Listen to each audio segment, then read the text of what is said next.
paso ya a la siguiente mesa de cultura y comunidad. Como cualquier lengua que esté vinculada a una expresión artística en diferentes representaciones, ya sea cinematográfica, en teatro, poesía y demás, la lengua de signos también tiene esta particularidad. Yo creo que va a ser muy interesante esta mesa y que saldrán valores muy importantes y cosas que no vemos y que han comentado ya otros compañeros como Emilio Ferreiro, en su exposición acerca de la punta del iceberg, lo que se ve, pero lo que no se ve es mucho mayor y que además va a estar representado en esta mesa. Es una oportunidad también para hacer presentación de este tipo de expresiones artísticas que existen, modelos que ya están proliferando y que no se están viendo, que no tienen la suficiente difusión. Vamos a empezar con estas dos ponentes que vienen de HBB for All y que van a tratar específicamente el diseño de experimentos con usuarios para evaluar la recepción de la LSE en televisión. Nos acompañan Olga Soler y Marta Bosch. Cuando queráis podéis empezar. Disculpad, vamos con un pelín de retraso, intentemos que el turno de preguntas sea bien escueto, ¿vale? Para seguir cumpliendo el programa. Muchísimas gracias, podéis empezar.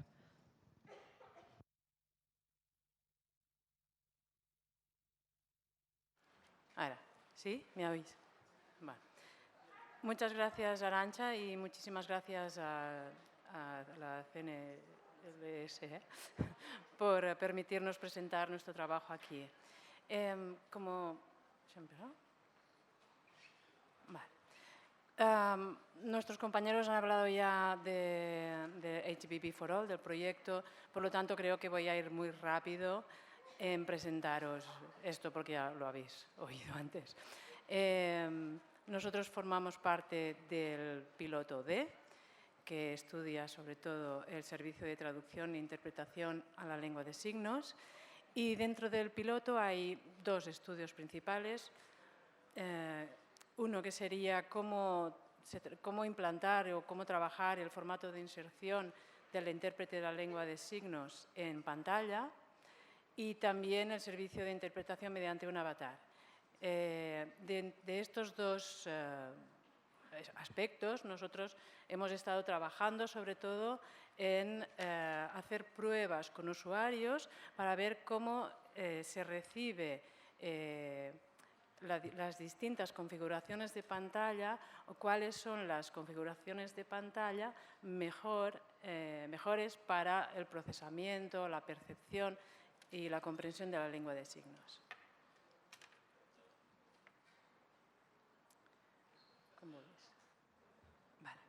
Pues para empezar, hemos puesto diversas capturas de pantalla, que ya hemos visto algunas esta mañana, para que os deis cuenta que no existe ningún tipo de estandarización, que de hecho en diferentes países, pero incluso aquí en España, diferentes canales o un mismo operador para distintos programas utilizan formatos de inserción de la intérprete muy diferentes, en muchísimos aspectos, en muchísimas variables. Entonces, nuestra preocupación es saber cuáles de estas variables son importantes para que el contenido llegue. El punto de partida es que prácticamente no hay investigaciones ni resultados sobre cuáles son los formatos que favorecen que la información en lengua de signos efectivamente llegue. Y por eso nuestro objetivo es investigar y hacer unos primeros resultados, obtener unos primeros resultados para ver qué tipo de inserción es el que va a permitir que la lengua de signos que se emite sea funcional. Es decir, que no haya un intérprete para decir hemos cubierto nuestra cuota de lengua de signos en la pantalla, sino que realmente sirva para que el contenido sea accesible.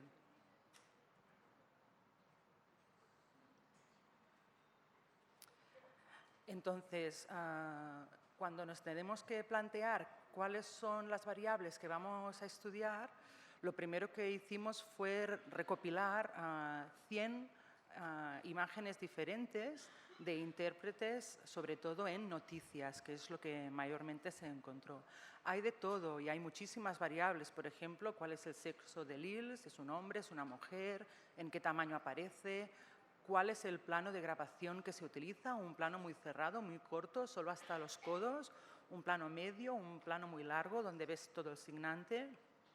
Luego también cuál es la ubicación en la pantalla. Hemos visto de todo, arriba, en el centro, abajo, derecha, izquierda, delante de los subtítulos, detrás, muchísimas, casi todas las ubicaciones posibles. Luego, cuál es el tipo de incrustación que antes se comentaba en una pantalla, con una ventana o con un croma, solo con un perfil, o a lo mejor una media pantalla para el intérprete. Y luego también pues, otras cuestiones que a lo mejor nos pueden pasar desapercibidas, como la posición en que está asignando el ILS, ¿no? Si está de pie, si está sentado, que también puede afectar a la naturalidad o al estilo de signar. En estas primeras transparencias lo que os vamos a mostrar es la gran variedad de resultados, de tipos de inserción que encontramos en las distintas variables que os acabo de contar. En las distintas transparencias, para hacerlo un poco más visual, vais a ver diferentes ejemplos que ilustran las diferentes variables y en las tablas tenéis resaltado en negrita lo que es más frecuente, que tampoco quiere decir que sea lo que ayuda más a la accesibilidad, pero es lo que hemos encontrado con más frecuencia. Y en este caso, por ejemplo, vemos que la intérprete mayoritariamente es una mujer. En el caso del formato de inserción, la mayoría de operadores escogen una subpantalla, pero también las otras opciones de la pantalla partida o el croma del intérprete incrustado pues son posibles. Aquí luego también es importante tener en cuenta que cuando tenemos una superposición, por ejemplo, sí que es verdad que nos permite ver mejor el fondo, se tapa menos. Pero si pensamos también en el colectivo de personas sordociegas o personas sordas que tienen algún problema de visión, un formato de inserción con croma no garantiza el contraste del signante con el fondo, porque obviamente el color del fondo va cambiando. Una ventana, en cambio, va a permitir elegir un tono que dé un contraste suficiente con la ropa y la piel de la intérprete, por ejemplo, como vamos a ver. Por ejemplo, aquí tenemos, ¿no? Nosotros pues, en España estamos acostumbrados que la mayoría de nuestras intérpretes van de negro y algunas más atrevidas pues, van oscuras, no de negro. Pero en realidad hemos encontrado de todo, ¿no? Y es algún aspecto que también puede condicionar la accesibilidad. Por ejemplo, en la imagen de Sudáfrica, pues el color del jersey de la asignante es prácticamente el mismo color de su piel. Entonces, esto dificulta mucho, por ejemplo, discriminar algunas configuraciones. Y luego, pues veis que hay de todo, colores, rayas, brillantes, estampados. El otro aspecto que os comentaba del plano de grabación, lo más habitual es un plano medio, es decir, un plano muy cerrado. Normalmente cuando vemos materiales signados por personas sordas, el plano es un plano medio largo o americano, que permite que la lengua de signos sea mucho más natural, todo el espacio sígnico. Pero luego, por cuestiones de espacio estéticos, muchas veces la intérprete sale muy pequeña y lo que se opta es por hacer un plano más cerrado para que las manos en pantalla tengan un tamaño un poco superior. Luego, cuando nos referimos al tamaño en sí de la ILS o de la pantalla del ILS en televisión, la mayoría de veces es un tamaño medio, aunque hay mucha variedad, ¿no? Por ejemplo, Carlos Alberto se ha referido a la televisión de Corea, en que tenemos una pantallita redonda o ovalada y además muy pequeña, ¿no? Yo no sé qué tipo de tele tenéis en casa, pero en mi casa no la podría ver. Y luego la ubicación, pues hay una tendencia en que aparezca la interpretación a la derecha, que a veces también contrasta con la tendencia, pues cuando son los usuarios que eligen dónde va ubicado, como hoy, pues está a la izquierda, y en cambio en televisión no es así, normalmente es en la mayoría de las veces en alguna ubicación derecha. Y luego pues aquí veis, ¿no?, que como hoy tenemos a las compañeras, pues la interpretación se hace normalmente de pie. Bueno, nosotros, partiendo de esta gran variedad, lo que nos planteamos para nuestro estudio es, antes de poder hacer nuestra fase experimental de montar, ¿no?, una prueba para ver cuál de los formatos era mejor, es decidir qué variables eran las más importantes para empezar con un primer estudio, porque esto va a ser un primer estudio. Y con este objetivo organizamos la fase 1 y 2 de nuestra investigación, de nuestro estudio. En la primera fase y en la segunda, para nosotros era muy importante entrar en contacto con la comunidad sorda, y tanto los ILS profesionales que trabajan o que han trabajado en el ámbito televisivo como los usuarios sordos, para que nos comentaran cuáles de las variables, si de pie, sentado, si el color, si el tamaño, eran las más importantes, y un poco guiarnos en qué vamos a investigar primero. Luego ya podemos investigarlo todo, pero hay que elegir qué haremos primero. En la fase 1 de las entrevistas con las intérpretes profesionales de ámbito televisivo, pues primero era recoger información de cómo se hace en nuestras televisiones, y luego también, pues evidentemente la comunidad sorda es una comunidad pequeña, las intérpretes profesionales que están en antena reciben mucho feedback de sus usuarios. Me gusta cómo sales, te iluminan bien, mal, el fondo es oscuro, es claro, se te ve pequeña, muchas cuestiones, tanto lingüísticas de su lengua de signos como de cómo aparecen. Entonces, el objetivo también era recoger la experiencia profesional y también el feedback de los usuarios. Y la finalidad, como ya os he dicho, pues era orientarnos para ir reduciendo el número de características y variables que vamos a introducir en los experimentos. En esta primera fase participaron 11 intérpretes profesionales de Cataluña, 8 en activo y 3 ya retiradas o en excedencia en ese momento, de distintos canales autonómicos y también locales. Y los resultados resumidos, ¿no?, de esta fase primera es que, según los usuarios y su experiencia profesional, las variables más importantes son el tamaño en que aparece la lengua de signos, que puede ser una combinación de qué tamaño tiene la subpantalla, pero también qué plano de grabación se está utilizando, si más cerrado, más cercano o más largo. Luego también el color de fondo y el contraste del fondo de la ventana con el color de la piel, el color de la ropa del ILS, que esto pues ya hay otros estudios, ¿no?, que dicen de la importancia para la recepción de la lengua de signos de este tipo de contraste, y también la velocidad de locución. Por ejemplo, en el estudio de Jordi Serrat que han presentado antes con Guillem Carles, pues se ha visto que la velocidad de locución de las noticias es mucho superior, muy superior, de la velocidad de locución de otro tipo de programas. Y la mayoría de programas interpretados son siempre noticias. Hay muy poca oferta de otros programas, otros tipos de programas que sean accesibles.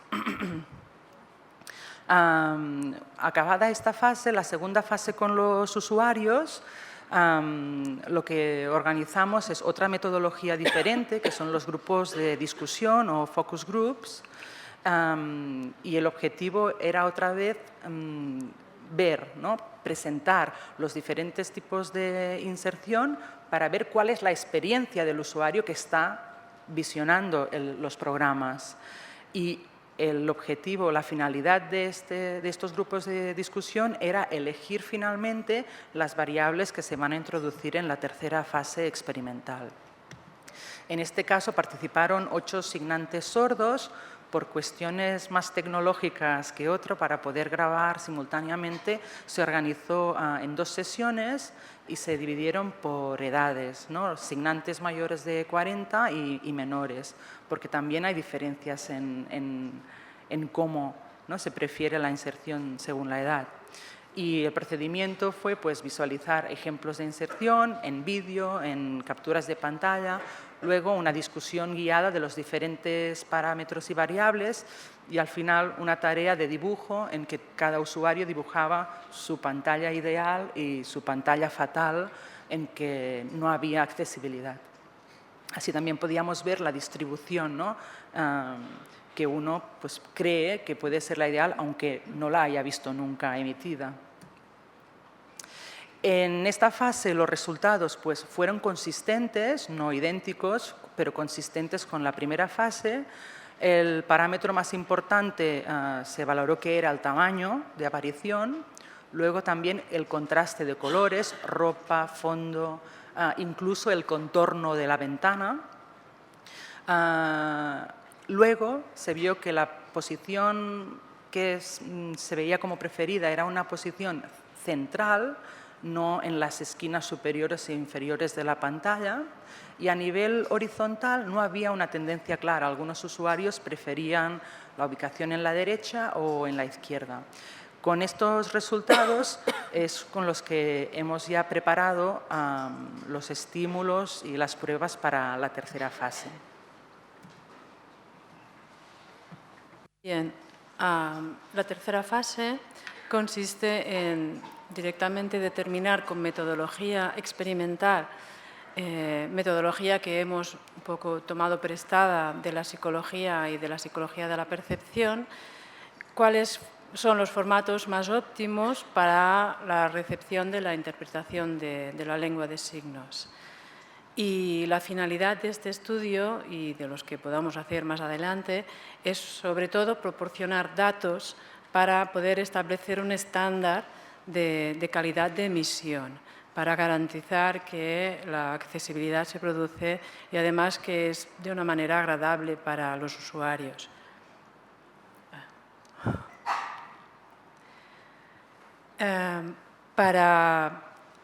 Otra vez, para acotar un poco más nuestra metodología y trabajar un poco más sobre seguro, hicimos otro prepiloto para medir sobre todo cuáles serían las pantallas o la pantalla preferida, el tamaño preferido, acotarlo como mínimo en 2.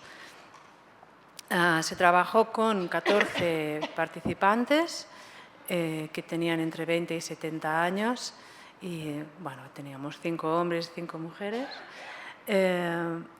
Tenían que llevar a cabo la tarea de visionar 3 clips de noticias y después responder a un cuestionario de preferencias. En este caso no utilizamos esta metodología experimental que os explicaré luego, sino simplemente era contestar un cuestionario, qué es lo que has visto, bueno, qué pantalla te ha permitido ver mejor la lengua de signos y bueno, si te gusta la proporción entre las pantallas, etcétera.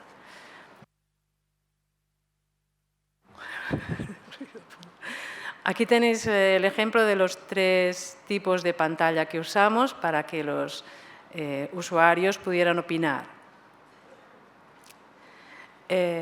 Los contenidos de los clips que se utilizaron eran parecidos en cuanto a contenidos, es decir, eran de noticias y más o menos las noticias eran similares en los 3 y duraban proporcionalmente unos tiempos parecidos.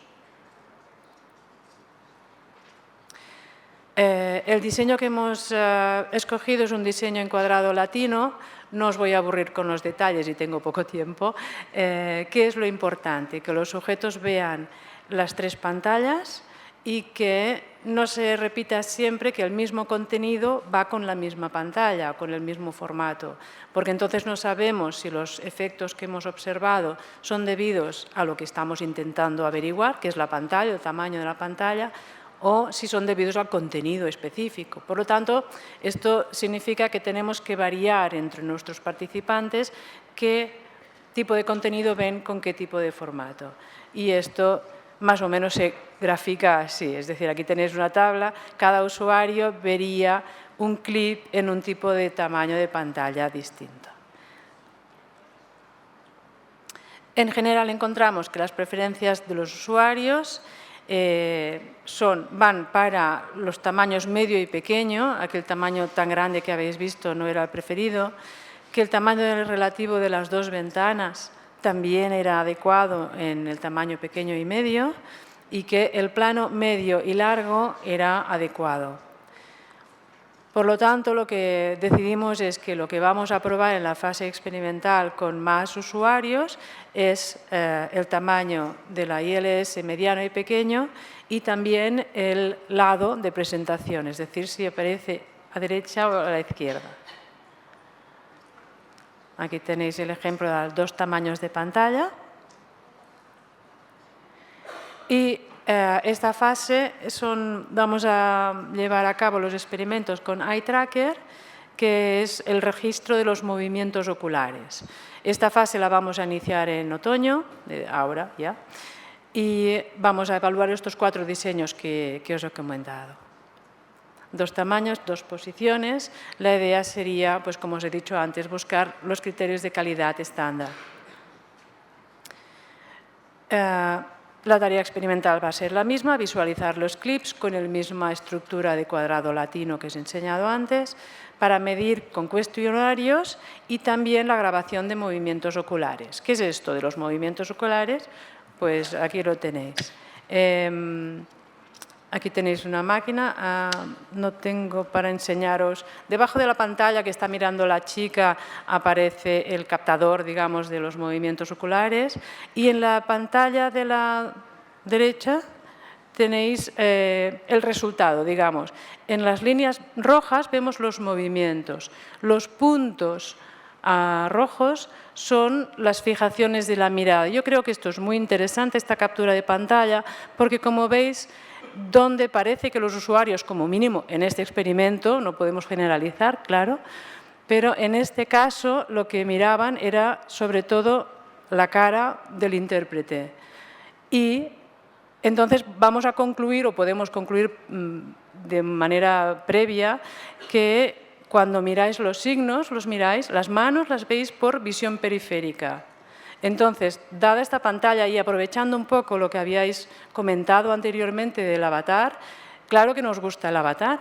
¿Cómo os va a gustar si lo que miráis es la cara y el avatar no mueve la cara? O sea, es normal que se produzca esta situación de desagrado, por lo tanto tendremos que trabajar en los avatares. Bueno, esto es el diseño que os contaba antes y entonces hemos trabajado en presentar el cuestionario de forma también en lengua de signos y este sería una captura de pantalla, en la cual en el vídeo real lo que pasa es que cuando se pasa el ratón por encima de la imagen se activa, digamos, la pantalla, la intérprete y se ve la pregunta sería la de arriba y las respuestas las de abajo. Muchas gracias a la UPM por ayudarnos a preparar estos estímulos. Y hasta aquí, pues, mi intervención. Muchas gracias. Una cosa sola, ¿sí? Perdón, si puedes volvernos a pinchar, por favor. Gracias. Estamos buscando sujetos, ya os lo hemos dicho antes, y pensad que muchas veces si os quejáis de que no os gusta cómo se está trabajando, cómo se están implementando las lenguas de signos, participar en los experimentos es una manera de contribuir a que vayamos más guiados y que podamos satisfacer mucho mejor vuestras necesidades. Entonces, si os animáis a participar, podéis contactar con estas 3 personas para los distintos experimentos. Ahora sí, muchas gracias.